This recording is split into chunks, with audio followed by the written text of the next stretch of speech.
wabarakatuh. Selamat pagi teman-teman, tetap semangat. Jadi di podcast di siang hari ini saya Bagus Sujana akan berdiskusi terkait dengan kedudukan fungsi dan Pancasila kepada narasumber yang cantik ini, yaitu Angelina Wulandari. Mungkin bisa diperkenalan singkat aja gimana? Oke, baik. Terima kasih kepada Mas Bagus. Saya memperkenalkan diri terlebih dahulu ya, Mas Bagus. Oke, baik teman-teman. Di sini nama lengkap saya Angelina Wulandari Istina Desareng. Biasa teman-teman sapa atau panggil saya dengan nama Wulan. Asal dari Maumere, NTT. Prodi Pendidikan Pancasila dan Kewarganegaraan. Itu saja, Bang. Ya, terima kasih. Wah, perkenalannya sangat singkat dan keren pokoknya. Jadi ya, yang saya mau pertanyakan ini kan kita kan sebagai calon guru ya. Iya. Ini kan mau berada di kurikulum Merdeka. Iya, kurikulum Merdeka. Kurikulum Merdeka kan salah satunya adalah adanya profil pelajar Pancasila. Oke, iya. Nah, itu bagaimana? Mungkin bisa dijelaskan mengenai apa sih itu profil pelajar Pancasila? Oke, baik, Abang Bagus. Di sini terkait dengan kurikulum Merdeka Belajar, yaitu dalam profil pelajar Pancasila itu ada beberapa tahapan atau beberapa proses yang harus kita lewati, yaitu ada beriman, bertakwa kepada Tuhan Yang Maha Esa. Yang kedua, berkebinekaan global, gotong royong, mandiri, bernalar kritis, dan juga kreatif dan inovatif. Itu, Abang. Iya, yang saya ketahui mengenai kurikulum Merdeka ini kan memang kita kan harus dituntut untuk kreatif ya, salah satunya ya. Iya, ini keren sekali. Kemudian yang poin kedua yang mau saya tanyakan, apa sih yang diterapkan dalam kurikulum Merdeka itu sendiri? Yang diterapkan dalam kurikulum Merdeka itu ada banyak, ada terkait dengan metode pembelajaran, tujuan pembelajaran, dan juga memaknai. Di sini kan tema yang saya angkatkan kedudukan dan fungsi Pancasila, memaknai kedudukan dan fungsi Pancasila itu sendiri, Abang. Oke, kedudukan dan fungsi Pancasila. Iya. Ya. Mungkin bisa dijelaskan terkait dengan apa sih kedudukan fungsi dan Pancasila itu sendiri?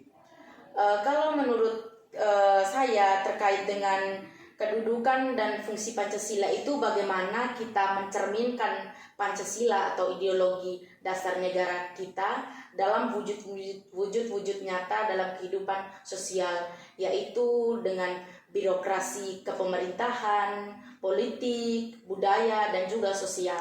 Wah, itu berarti aspek-aspek di dalamnya itu terkait dengan fungsi dari Pancasila itu sendiri. Iya, dari Pancasila itu sendiri. Kemudian pertanyaan selanjutnya yaitu tujuan dari kedudukan fungsi dan Pancasila itu apa sih? Sebenarnya itu sangat-sangat konkret dan sudah kita implementasikan sebenarnya tanpa kita sadari, yaitu dengan kita memaknai serta kita memberikan suatu rancangan atau desain terkait dengan kedudukan dan fungsi Pancasila itu, yaitu nilai-nilai luhur Pancasila itu sendiri. Oke, berbicara mengenai nilai-nilai luhur ya kan. Iya.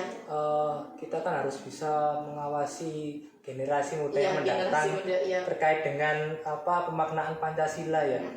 Di sini saya ada ada pertanyaan ya. Kira-kira di Pancasila apakah ada makna yang tersirat? Makna itu sebenarnya tersirat itu adalah ideologi bangsa itu sendiri, karena kita tahu bahwa bangsa Indonesia itu adalah ideologinya adalah Pancasila itu sendiri, yaitu dalam implementasinya itu nilai-nilai Pancasila itu harus terwujud supaya apa yang kita buat dengan makna yang sudah tersirat di dalam ideologi bangsa kita itu benar-benar wujud nyata dalam kehidupan sehari-hari. Oke, wah ini keren sekali ya. Jadi terkait dengan Pancasila ya. Iya. Bagaimana cara supaya media yang dipakai, kan ini tadi kan kita membahas temanya kan kedudukan, fungsi dan Pancasila. Iya. Yang mau saya tanyakan, media pembelajaran yang dipakai ini nanti itu seperti apa? Bisa dideskripsikan?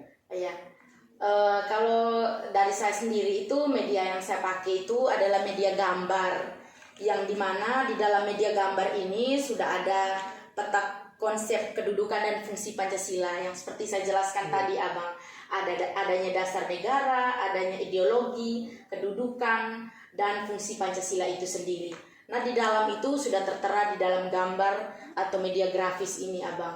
Nah, tidak hanya juga kita belajar lewat media gambar, ada juga media-media manual seperti yang ada di dalam ruangan kelas. Itu kan kita implementasikan dengan kita melihat gambar burung Garuda, yaitu kita menjadi satu kesatuan di bawah rumpun Negara Kesatuan Republik Indonesia, dan ideologinya itu yaitu Pancasila itu sendiri. Wah, penjelasannya sangatlah konkret ya, konkret yang berarti di sini dapat diimplementasikan.